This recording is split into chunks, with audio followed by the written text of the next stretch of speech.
16th of April 2022, Errol Spence Jr. stops your Dennis Ugas. What's next? Oh, everybody know who I want next. I want Terence Crawford next. Terence Crawford tweeted, quote, "Congratulations, great fight. Now the real fight happens. No more talk, no more side of the street. Let's go." What's your response to Terence Crawford's comment? I mean, I already said what I said when I was in the ring. It's strap season. I got one more belt to get. Strap season, y'all know what time it is, baby. Y'all know what time it is. Strap season. Shirt.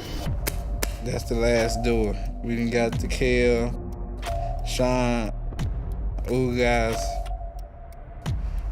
and now we at Crawford door, so.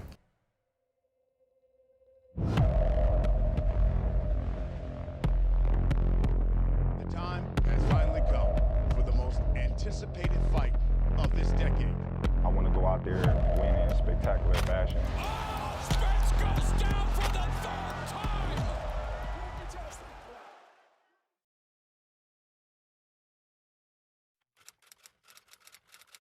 I got Earl. You gonna lose. You definitely gonna lose. He's big. He's naturally bigger than you. He's strong. He's the big guy. He's the big bad wolf. I didn't heard it all. What I've seen Errol Spence do right in front of my eyes, live, just like, damn.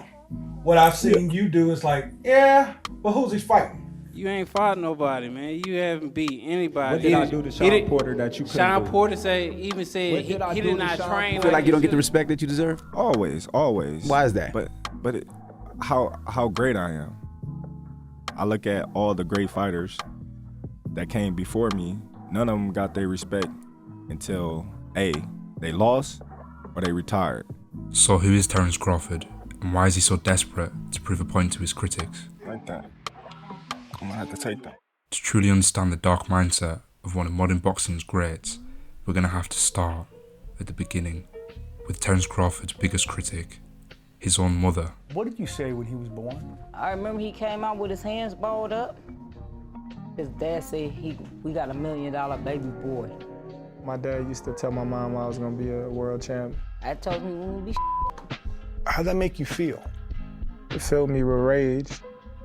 And every time I stepped foot in the ring or anything that I ever did, I just wanted to win so bad so I can prove a point to her. As an amateur, Crawford would once again be met by doubt.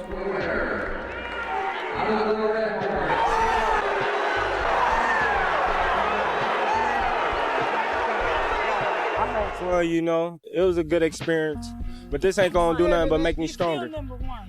I'll be back. And after losing the National Golden Gloves final and failing to qualify for the 2008 Olympics in Beijing, a young Terence Crawford set his sights on a new goal. What's next for you?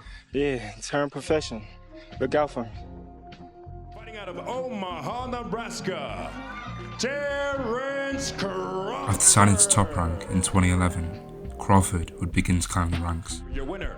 From fighting at the domestic level He drops him on his nose, and Kenny Baylor doesn't to making a name for himself as a contender, Crawford is another guy you're going to see a lot more of. to eventually winning his first world title of 135 pounds against Ricky Burns, in what to this day he calls the greatest moment in his professional career. A moment in which he captured his dream of becoming a world champion and proved his mother wrong. From that point onwards, Crawford became a dominant champion, becoming known for his switch-hitting style in which he can knock opponents out from orthodox and southpaw, all the while being a natural finisher.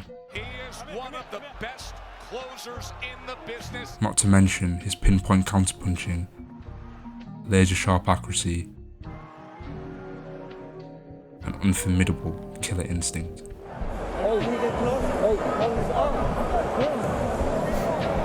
He's not jumping in as much as he's not jumping in like come on, bro, pay attention to me. Like you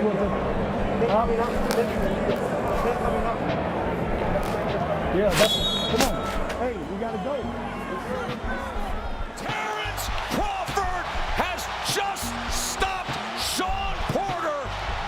When he flips the switch, there are a few like him. And still, the undefeated WBC. Crawford's skill and determination would earn him belts across 3 weight divisions, but it would ultimately be his quest for glory at 147 that would lead him to cross paths with Errol Spence Jr, who was having an equally spectacular run in the sport. Both held titles at the 147-pound division, and so started one of the biggest rivalries in welterweight division history. Everybody know who the champion is at 147, who the king is. And he's too small. He's too small. He's little. What you want to bet on that?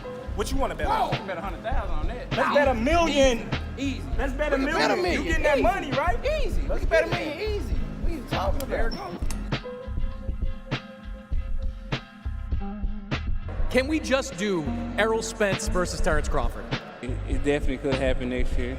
We just gotta sit down and talk and, go over numbers and things like that. Like I said, I'm the big dog at the welterweight division, and he gotta take a back seat and take that 60-40 or 70-30, wherever we give him.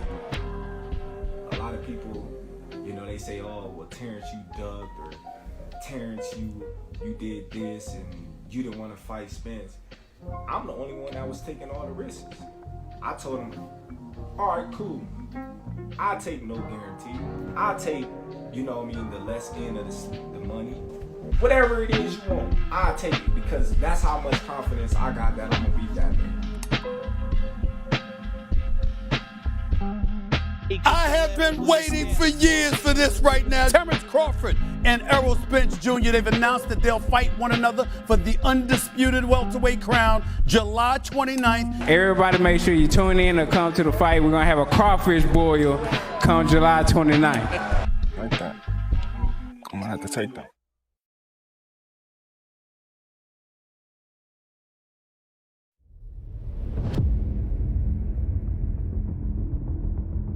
Here he is, 3-time world champion, 2-time lineal, pound for pound, fighter of the year, huh? We here to eat some crawfish. Yes. Minutes before their ring walk, both fighters' changing rooms appeared different, yet echoed the same mantra: victory. For Errol Spence Jr. versus Terence Crawford. Spence is first to the ring, while Crawford watches from the back. And now making his way to the ring from Dallas, Texas, the truth, Errol Spence Jr. Don't break him! Now making his way to the ring from Omaha, Nebraska. Make some noise! Crawford! A special appearance by rap god Eminem. His palms are sweaty, knees weak, arms are heavy. There's vomit on his sweater already. Always spaghetti.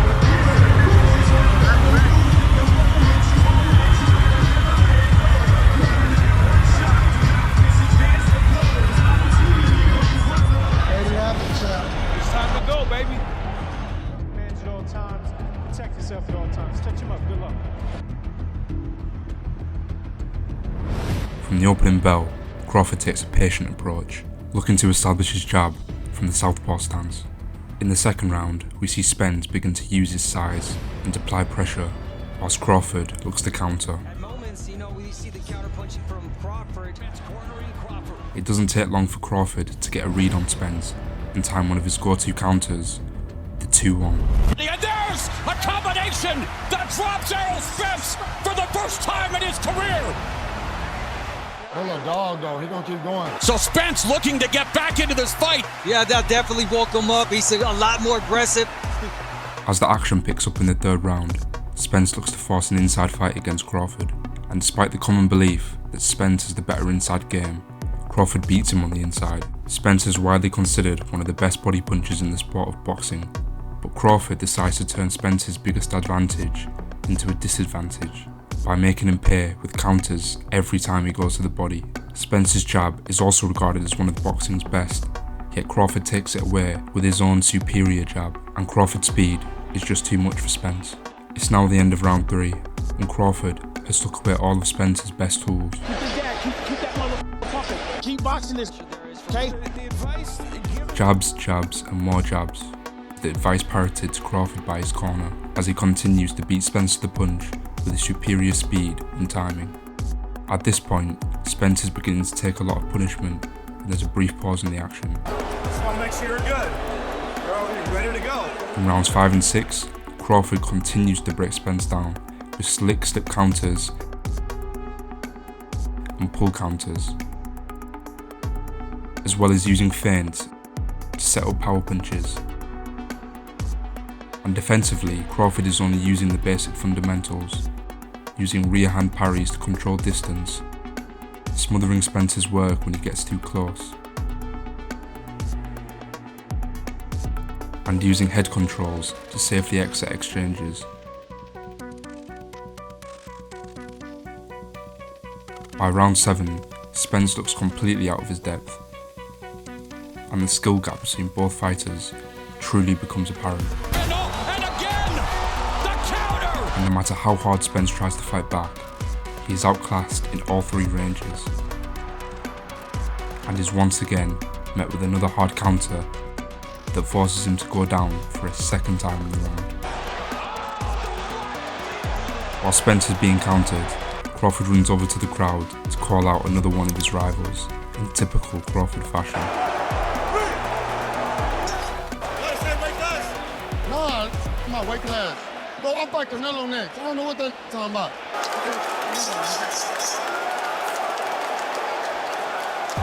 As he sits down in the corner after the 7th, Crawford is in full control of the fight. Looking good, man. You beat this mother up, man.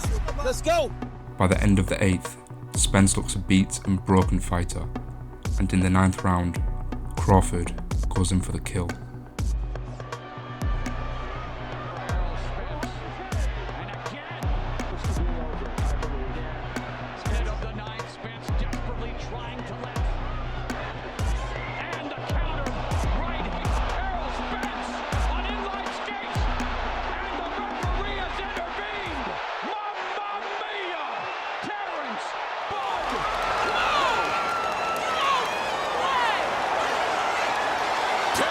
Bud Crawford is undisputed again. Where I was at? 8 to 9, maybe 10. Have a seat for a second, just for a second. Just have a seat. I appreciate you. I appreciate you. No, I appreciate you. And you know why? Because if it wasn't from you, this would never happen. You're a hell of a fighter. I appreciate that opportunity. I appreciate it. Oh, stay. He is the winner by way of technical knockout, Terence Bud Crawford. You said you've been waiting your entire life for this evening. You'll now be with some of the great champions of all time. Man, I'm so mixed with so many emotions I can cry right now. It means everything because who I took the belts from. Errol. You now have the ability to trigger a rematch. Hell yeah, we gotta do it again. I'm gonna be a lot better. It's gonna be a lot closer. So hell yeah, we gotta do it again. For one man, disappointment. The other, relief. I told you, man. Hell yeah. Don't be down on himself now. Exactly. Can't do that.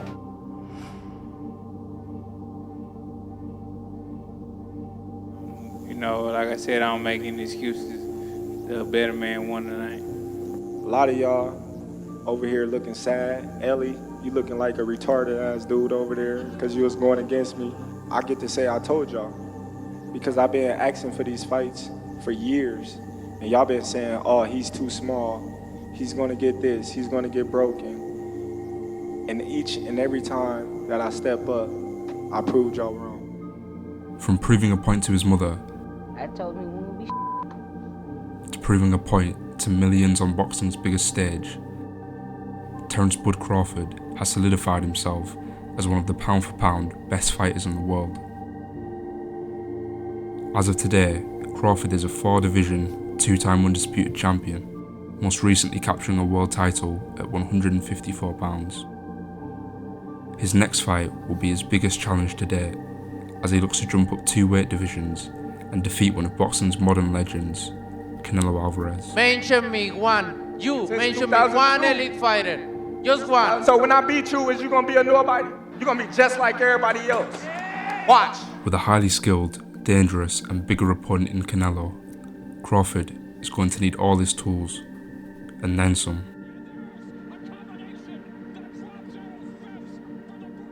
The odds are against him, but then again, when were they not? You still trying to prove something to your mom?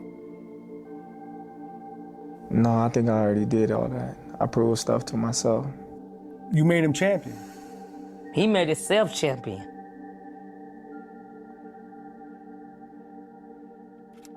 If you've made it this far in the video, get in the comments, let me know who you think is actually going to win this fight with Canelo and Crawford. I know there's some of you that think Canelo's going to knock Crawford out in Mir-Khan style. I know there's some of you that think Crawford is just too skilled for Canelo. I want to see all your bold predictions. Alright guys, see you in the next one.